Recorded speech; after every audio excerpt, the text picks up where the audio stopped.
La ville de Kaïdi, dans la vallée du fleuve Sénégal, a été agitée dans la nuit de lundi à mardi.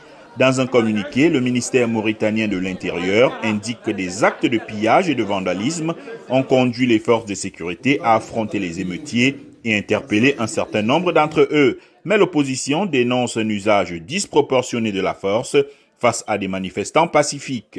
Les arrestations étaient brutales et gratuites contre une jeunesse qui manifeste de manière pacifique pour ses droits à des élections libres et transparentes, pour ses droits à avoir où sont leurs cartes de vote. Cette violence par laquelle le pouvoir a traité ces manifestations pacifiques dénote que c'est un pouvoir qui n'est pas élu, que c'est un pouvoir dictatorial imposé par la fraude et la force brute contre la volonté des populations. 2 des personnes interpellées sont décédées en détention, la 3e plus tard à l'hôpital. Le ministère de l'Intérieur n'a fourni aucune autre précision sur les circonstances de ces décès.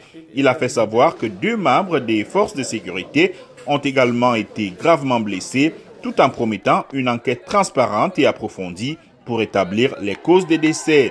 Malgré ce climat politique tendu, le président réélu Mohamed Ould Cheikh El Ghazouani s'est dit ouvert au dialogue. Je m'engage également à poursuivre la politique de la main tendue et l'approche d'apaisement, de concertation et de dialogue avec tous les acteurs politiques pour servir les intérêts suprêmes de la nation et conformément aux exigences et au contenu de mon programme sociétal approuvé par le peuple mauritanien. Même s'il continue de crier à la fraude, le candidat Biramda Abed se dit désormais lui aussi prêt au dialogue. La crise qui s'est installée maintenant à cause de leur vol, ils ne peuvent pas résoudre la crise par la répression aveugle, par les massacres contre les jeunes pacifiques. Ils ne peuvent résoudre la crise que par un dialogue entre nous et eux.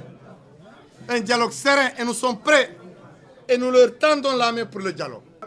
Les résultats annoncés par la commission électorale et déclarant M. Ghazouani vainqueur de la présidentielle avec 56,12% des voix doivent encore être validés par le Conseil constitutionnel.